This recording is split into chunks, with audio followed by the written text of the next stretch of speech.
Hello, everyone. Welcome to Victoria and Victoria Reading Authors, where we are very excited to present author Christian Terry. Thank you for waving to us. Hey, everybody. Thanks for having me.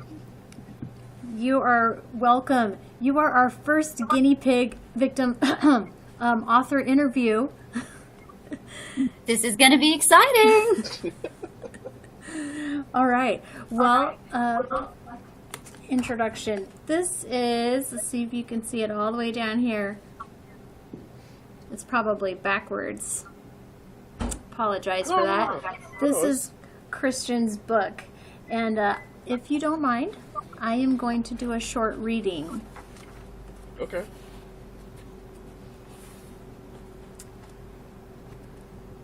Glowing rocks, Kalenian blood, walls turning into... Mike shook his head. Hell, I don't know what the hell that is. Not my cup of Kool-Aid. It's too weird. Weird? So is everything that's worthwhile.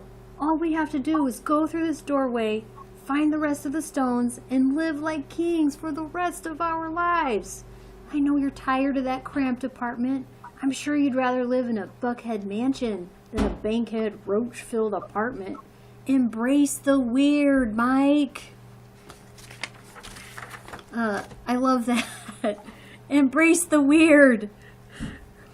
So Christian, give us a short little explanation of how you came up with your idea of 10 lives. What came to mind? I was reading this book, On a Pale Horse. Y'all ever read that? No, I haven't. Well, it's about this ordinary guy who turned into the Grim Reaper. He ends up killing the Grim Reaper by mistake, and by doing that, he ends up taking the office of death. So he's the new Grim Reaper, so he has to do the job. And I was thinking, and after I finished reading it, I was like, how would that apply to video games? Like, if Super Mario dies, like, what happens to him? How does he save the world if he keeps dying? And that's where it just came from. It came from brainstorming with that. That's awesome. Part of my interest in your book is, and I'm just gonna briefly mention my trilogy, the Rise of the Battlebred trilogy, where there's a race of, men and women who actually have 99 lives, so they kind of respawn too. But it's totally different. Your category of book is more gamer lit. So can you tell us a little bit about gamer lit? Gamer lit is a newish subgenre of books, and it's you're in Emmys and any RPGs or any kind of video game thing. Like, I'd say, Ready Player One opened the door to that, and it's a lot of other authors who came in and who are making this a big thing. It's pretty popular now. Awesome. To ask about your cover, because it's no secret, you both know because we've talked about this once before, I actually discovered your book because I thought the cover was awesome. I loved it. So how did you come up with the concept for that? I thought the cat was such a I thought he was I thought it would get people in to just see the cat. BA, his name. Well, that's his name. And I think, it worked. It did work. So okay, there it is. See, that's that marketing. Putting killer cats on the cover of stuff. That's how you do it. That's how you sell books. That's how you do that. That's awesome. So I took some notes while I was reading your book again, and some of my favorite quotes. Here's one where Mike says, "A whole lot of crazy just came out of your mouth." And then another one, "I can't believe I'm doing this Indiana Jones bullshit." I love that line too. So one of the things that I really loved is Mike. He's so he's such a smartass, and that character just comes out. But being real for a second, he's the quintessential reluctant hero. He does not want to be involved. So how did you come up with because this is you have a really interesting juxtaposition going on between Mike, who is our hero, and then his adopted brother, who is, can I just be honest for a minute? He's super annoying. He gets Mike in trouble all the time. All the time. How did you come up with that that dynamic duo? As a kid of the 80s, I grew up with a lot of buddy cops, TV shows, and movies like Lethal Weapon and Beverly Hills Cop, and you gotta have that annoying presence, but you gotta love them. I've been around people like that. And I enjoy writing that kind of relationship. That's my favorite thing. Well, you do a good job, because as annoying as Lewis is, and as many scrapes that he gets Mike in, Mike always sucks it up. He might get mad. He's sort of endearing.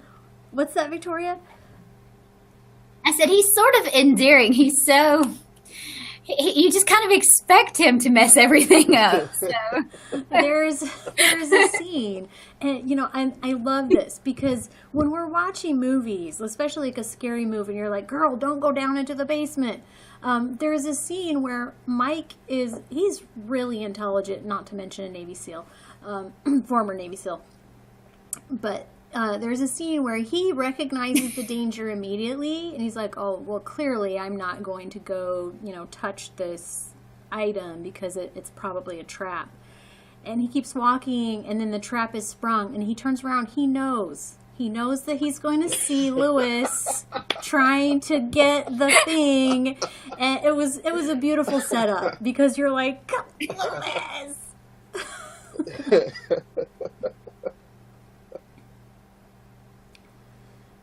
I really loved the urban feel of this book. I used to live in St. Louis, and although this takes place in Atlanta, it really felt like when I still lived in the city, and I loved that. I loved how you incorporated that in with world. I don't want to tell too much, but I love how you incorporated both of that, and you really felt like you were there. You did a really good job with that as well. Well, thank you. So I thought, I really appreciate it. if it's okay, I thought maybe we could talk about Ready Player One for a minute. It's kind of, the movie is coming out March 30th, and you mentioned that you're a child of the 80s, and I kind of am too. So what is what is the timeline? Like, did 10 Lives come out after Ready Player One, or about the same time, or before? 10 Lives came out after Ready Player One, and I didn't read it until after I published 10 Lives. So I was like, wow. I think if I would have read Ready Player One before I wrote 10 Lives, it'd be a totally different book. Interesting. Yeah, you mentioned Gamerlit. They're both in that subgenre, but they're completely different books. But yes. I just, from one fan of Ready Player One to another, yeah. Have you read any other books in the genre? Yes. Delvers LLC by Blaze Corbin. That's pretty good. I can't remember all of them though. No. That's pretty good. It's two brothers. No, not two brothers. Two friends. They get transported to a fantasy RPG world, and they start a dungeon. What do you call it? When you raid dungeons, they start a business. So they call themselves Delvers LLC. So when they raid, and people pay them to raid dungeons. So I thought it was pretty fun. That's a fun read. Well, that sounds cool. I think just as writers and just for our viewers, Victoria and I are also writers, but our channel is more talking about books that we've read. But I think it's interesting as an author to see how technology is really reshaping the publishing world and also shaping what's coming out. You know, gamer lit was not a category 10 years ago. Right. Am I right? Right. Right. Right. Right. And I know there are things coming out now, like I was doing some research for a book and studying a lot about artificial intelligence, and I could count on, okay, 2 hands, but still, there were not a lot of books written from a research point of view. But that's kind of a new subgenre that's coming out. Lots of AI fiction is coming out. That's a thing. Yeah, that's a thing. So for a second, can we talk about, I would love to hear both of you guys' thoughts on technology and self-publishing. You know, on one hand, it's so much more accessible. Probably doesn't have an iPad in it, or you know, any sort of cell phone. Or we very much, technology has not only influenced what is written in our books, but it also has influenced how we publish our books, how we talk to our readers, how we reach new readers. It's interesting, really. Yes, I agree. Years ago, like I say, the early 2000s, we wouldn't be able to do what we're doing now, and we wouldn't be able to connect with people. And I think a lot of publishers are now catching on to that. We're cutting out the middleman, so we're going after the readers. The readers can get to us easier. You know, they can find us if they wanted to. You know, and I like that about where technology is here. I agree, 100%. The social media aspect of connecting with readers and readers being able to find you. Speaking of readers being able to find you, Christian, would you like to tell us your Twitter tag or any other social media where people can find you? Okay. Instagram is author. Is it _ Christian Terry? Twitter, Chris Terry 4000, and Facebook, Right, author Christian Terry. Thank you, and we can put them in the comments below too when I upload the video. See, when I first read your book, I gave it 4 stars. Read it again in preparation for our interview. Solid 4 stars. Laugh out loud moments. I really enjoyed it. Second time around. I don't know if I forgot things or what, but I'm like, this is so good. So it was a treat. You're welcome. Thank you. What about, do you have any plans for book 2? Because you kind of left us hanging. Yeah.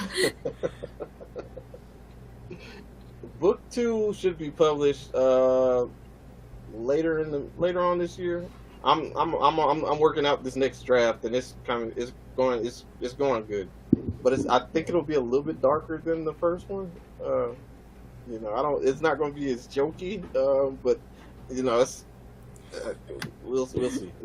Well, that's you'll allowed. Victoria and I both have written series, and there is a unique challenge when you do that to yourself. My trilogy that was my debut series. Like, what? Who starts out a series as their debut? So, you know, apparently the 3 of us do. You know, fist bump. The 3 of us. But yeah, the challenge is you want to capture the same feel that people love about the first book, but you don't want to cookie cutter stamp your first book and the second book. the same. And you know, the way that your plot is shaping up, it makes sense that it would be darker. I mean, like you've had the architects giving Mike this really dire warning, and plus he's, you know, running out of lives, so I can see where your next one would definitely be darker. Yes, and I think it starts off a week after the last book, so you'll see it. You'll see. I'll be posting more Awesome. about it pretty soon. Well, in the interest of time, we are going to close out because we hope that people would enjoy watching our video. Apologies for glitches, everyone. We are still ironing out wrinkles. And we hope that you continue to join us as we read books. And remember, 2 internet friends, thousands of books, and we are just getting started. Woo!